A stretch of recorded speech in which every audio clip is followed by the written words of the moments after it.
President John F. Kennedy was assassinated more than 50 years ago. Questions still persist to this day. Why did the Secret Service threaten deadly force against the Dallas Medical Examiner? Why did a Navy official testify that the official autopsy photographs were not the ones she developed during the weekend of the assassination? Explore these questions and more in Jacob Hornberger's best-selling ebook, The Kennedy Autopsy, published by the Future of Freedom Foundation. Buy it today for only $2.99 on Amazon.com. The Kennedy Autopsy by Jacob Hornberger. All right, y'all. Scott Horton Show.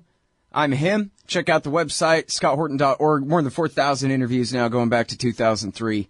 scotthorton.org. Sign up for the podcast feed there. And follow me on Twitter at Scott Horton Show. Introducing Sam Husseini. You ought to get a partial credit as some kind of co-producer of this show with your great emails, your press releases you send out every morning, and all the great articles and guests you turned me on to, Sam. Appreciate that and appreciate all your work. Welcome back to the show. How are you, sir? Thanks so much. I'll look for the check. Yeah, no, I don't make any money, so your percent of nothing is nothing. All right. Yeah. All right. So now listen, hey, very important article you got here. Quite a scoop. Noor Zahi Salman.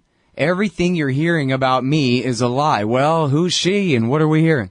She's the wife of the apparent shooter in Orlando, Omar Mateen, and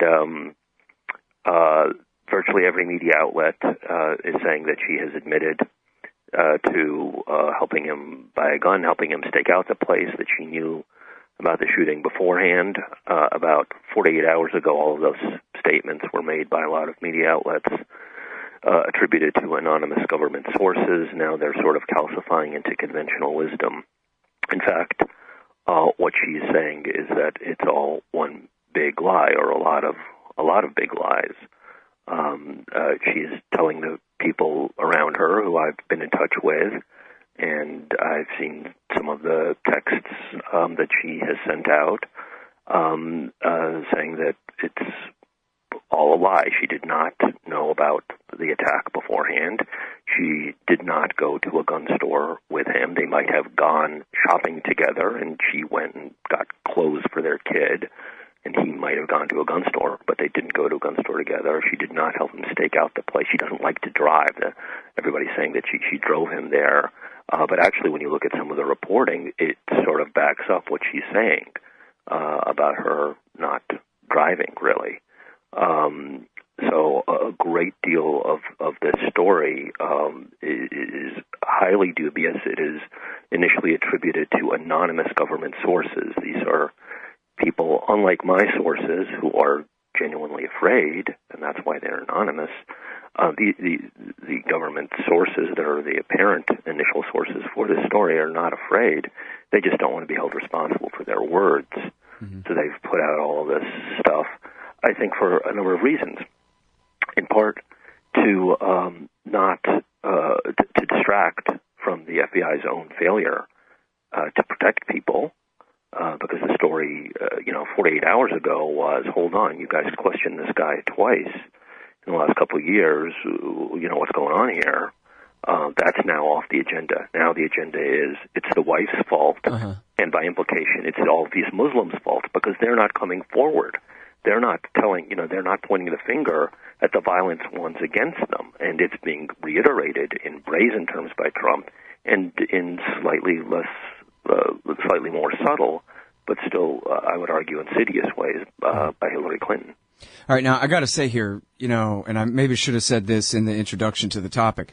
Sure. And I don't know exactly which report I'm thinking of. It could have been NBC or which, but they really left me with the impression, I mean, I kind of know better to take it with a grain of salt, but the impression was certainly there that, boy, oh boy, is she about to be indicted, because sort of, as you say, they have quite a few points that they're saying. They're really making it sound like she helped him case the joint. One report said she knew for years that one day he was going to massacre a bunch of people. She certainly knew for some amount of time, and she didn't warn anyone. She's an accessory, and whether she drove him to case the place or not, when he bought a gun, she must have known the purpose of any gun purchases that he made were for committing this crime, etc. It only takes 4 or 5 of these assertions in a row to make her sound as responsible as him. But what you're telling me is she says none of that is true. That's correct. All of the stuff that you've been saying is not stuff that any FBI figure that I know of has come to a podium and stated. When FBI personnel come before a podium, they say this is under investigation, and she's cooperating, and we're questioning her. She's more than cooperating, actually. She let them into her place without a search warrant. She handed over her iPad and other electronic gear. They told her that she was free to go, but gave her a phone, an FBI phone that she has to check in on, and that I'm sure in effect acts as a monitoring device and possibly a listening device. So the FBI is not making any of those allegations forthrightly. What is happening, apparently, is some anonymous officials in the government, presumably in the FBI, but I don't even know. I mean, this could be coming out of the DOJ. This could be coming out of the White House. Or the local sheriff's department. Or possibly. I mean, I assume that it's somebody who's fairly well connected to media, right? Or it could be the State Department, for all I know. It's saying, anonymous officials are saying, that she did all of these things. And that's what's driving this news cycle. I mean, assuming that, Pete Williams and at NBC and other reporters aren't making up these quotes, that there's some government official, we don't know where or who, putting this information out. I mean, this is really incredible, as you write here. ABC claims, quote, after Noor Mateen began to answer questions, agents administered a polygraph test to determine whether she was telling the truth. And then the next sentence, she is apparently saying she offered to take the polygraph, but they declined her offer. Well, anyway, the word polygraph is in there somewhere, Sam, right? Right. And never mind, a polygraph is nothing but hocus pocus anyway. I mean, give me a break. They might as well be reading her palm, but anyway. Right. Yeah, so, I mean, again, I don't know her. I have not communicated directly with her. I know that she has read my article. That's on Counterpension on my personal webpage, and that she had, there was one correction that I put out. I initially said that she had a bracelet, so I've corrected that. Mm-hmm. But she's, I mean, I've seen her texts with her friends who I'm in touch with. And that's an important point. You've seen the texts yourself from your source communicating with her. I have. And what she's saying is, all I want was a home, a family, and peace. For the media to stop these lies. It's not right. That's what she's saying. So, all of these media reports that she admits that she drove him there, that she admits that she knew about it, that she admits all of these things. My information is that is totally 100% false. Again, I don't know her, I don't know her. I don't know exactly how trustworthy she is, but I know my source is a reliable person, and I think the preponderance of evidence at this point would lead me to scrutinize the official and the official media version, because we've seen this before, in these situations where anonymous officials get to hide behind anonymous quotes and journalists get to hide behind anonymous sources. So nobody's responsible. They can put out all these lies, and the journalists can say, "Oh, well, that was what these officials told us." But does it sound to you like? It sounds to me like she doesn't have a lawyer yet, because her lawyer would not let her communicate with you in this way for this article, probably, right? Again, I didn't communicate directly with her. Yeah. Well, so, I mean, sort of, kind of, right? As you said, she read your article and then sent correct. a correction, so that's correct. Yeah. Correct.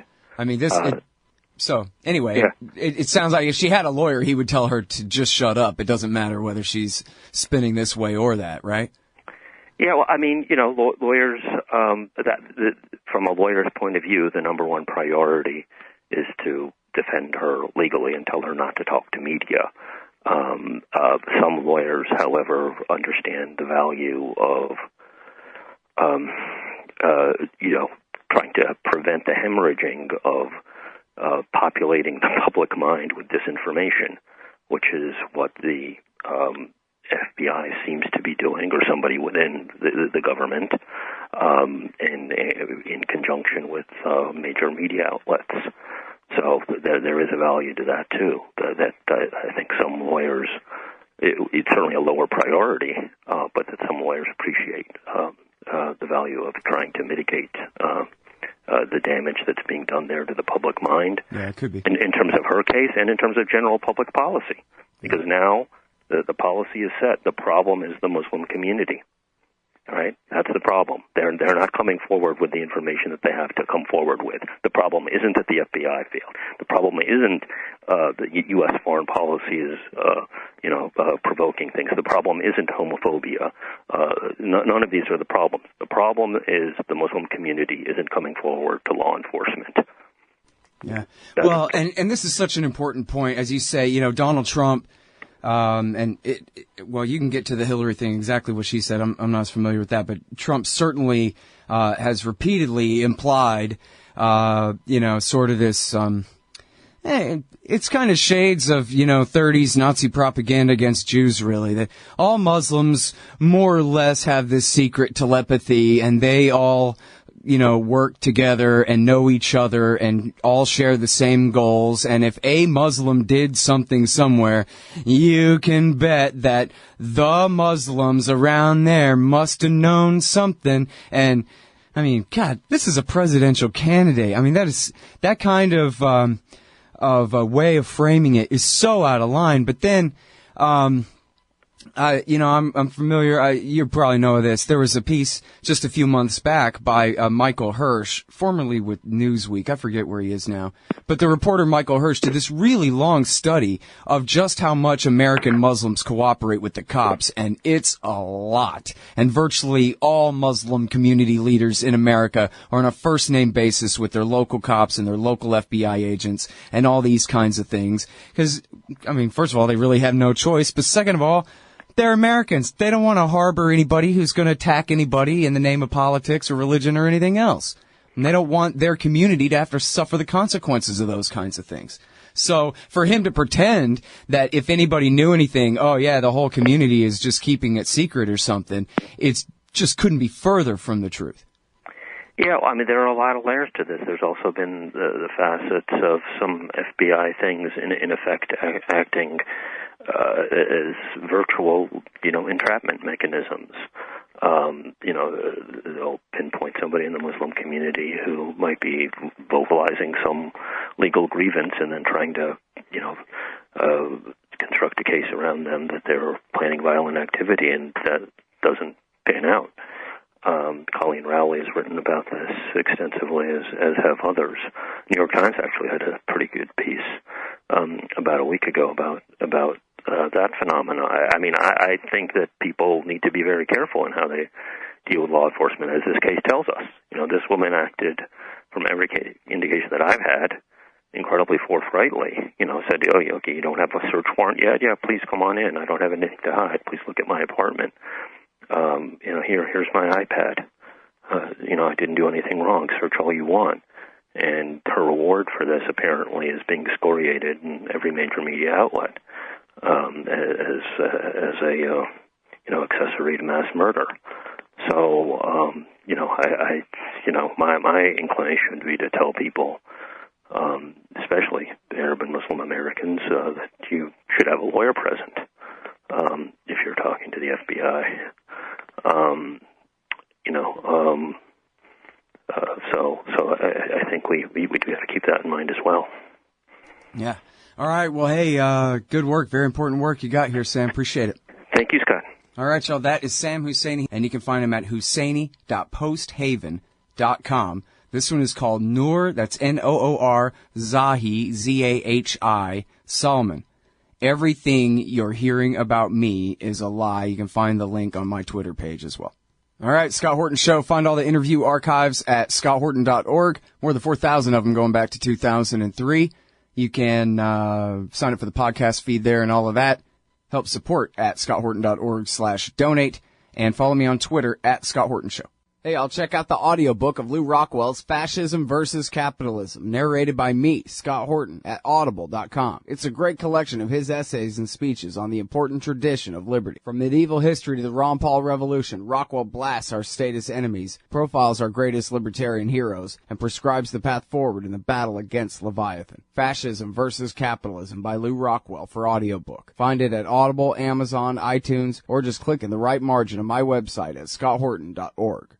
You hate government? One of them libertarian types? Or maybe you just can't stand the president, gun grabbers, or warmongers. Me too. That's why I invented LibertyStickers.com. Well, Rick owns it now, and I didn't make up all of them, but still, if you're driving around and want to tell everyone else how wrong their politics are, there's only one place to go. LibertyStickers.com has got your bumper covered. Left, right, libertarian, empire, police, state, founders quotes, central banking. Yes, bumper stickers about central banking. Lots of them. And, well, everything that matters. LibertyStickers.com. Everyone else's stickers suck. Hey, Scott Horton here to tell you about this great new book by Michael Swanson, The War State. In The War State, Swanson examines how Presidents Truman, Eisenhower, and Kennedy both expanded and fought to limit the rise of the new national security state after World War II. If this nation is ever to live up to its creed of liberty and prosperity for everyone, we are going to have to abolish the empire. Know your enemy. Get The War State by Michael Swanson. It's available at your local bookstore or at Amazon.com in Kindle or in paperback. Just click the book in the right margin at scotthorton.org or thewarstate.com.